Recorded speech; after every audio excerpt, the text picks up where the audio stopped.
All right, today's question is a really important one, especially when you start off a new year or start off a new quarter. The question that I have here that was submitted is, what are your tips for achieving your top goals every year?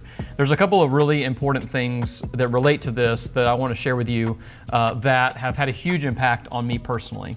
First of all, I'm the kind of person, and I don't know if you're like this, but I tend to kind of be all over the place, and I winged it for a long time. And what I mean by that is I really didn't have specific goals in place. I wasn't really good at writing those down. They certainly weren't specific.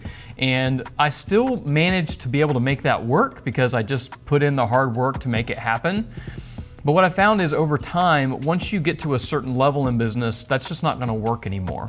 Plus, if I had had these techniques that I'm about to share with you earlier in business and I had executed on them, I would have seen growth much more quickly.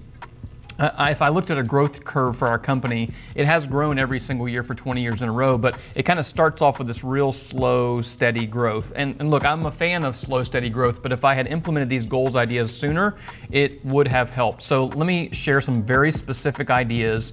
They're going to help you achieve your top goals every single year. First of all, you have to decide where your goals are going to come from. And the biggest thing about that is really like, what is your vision? I don't mean something very specific and measurable even, but like 10 years from now, what do you want your life to look like?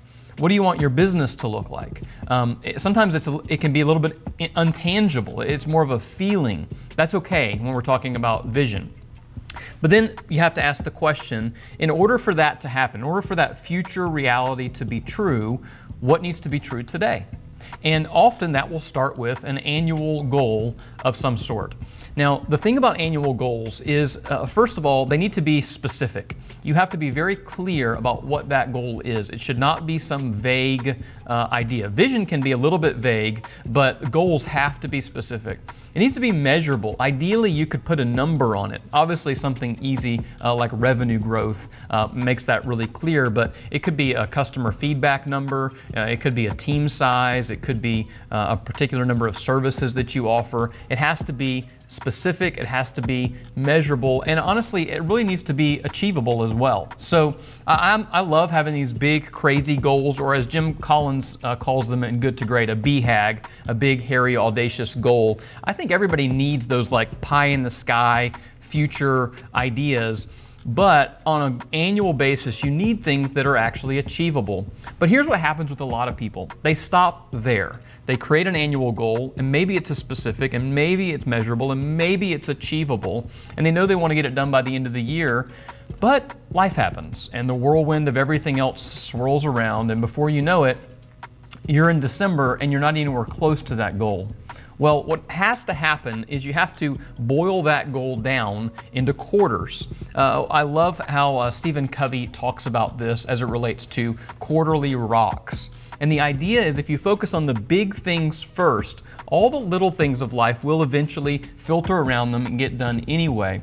But if we let the daily whirlwind of life overcome us, we'll never get the big things done. So that quarterly rock is basically based off of that annual goal. It's something that on a 90-day cycle we are working towards, and we're reviewing that on a regular basis. How regular? For us at Design Extensions, it's a weekly cadence. Every single week we have a scorecard with specific measurables to drive us towards that quarterly goal. And the beauty of this is that every single week we know if we're moving towards it or away from it or just kind of flatlining. You have to have those numbers, you have to monitor those numbers, and you have to take the time to work on your business in a way that will actually help you grow towards that annual goal. Otherwise, what's going to happen is you're going to get to December and nothing is going to happen. One last tip as it relates to achieving your top goals is you don't need 100 of them. You just need a few. 3 to 7 annual goals as a company is more than enough to focus on and get growth towards. So find 3 to 7 things that help move you towards your long-term vision. Boil those down into quarterly rocks. Develop a weekly scorecard. And if you do that, you are well on your way to achieving your top goals. Thanks for being here for another episode of Q&A with Jay. Leave your questions in the comments below, and I'll be happy to answer those in future episodes. I'll see you soon.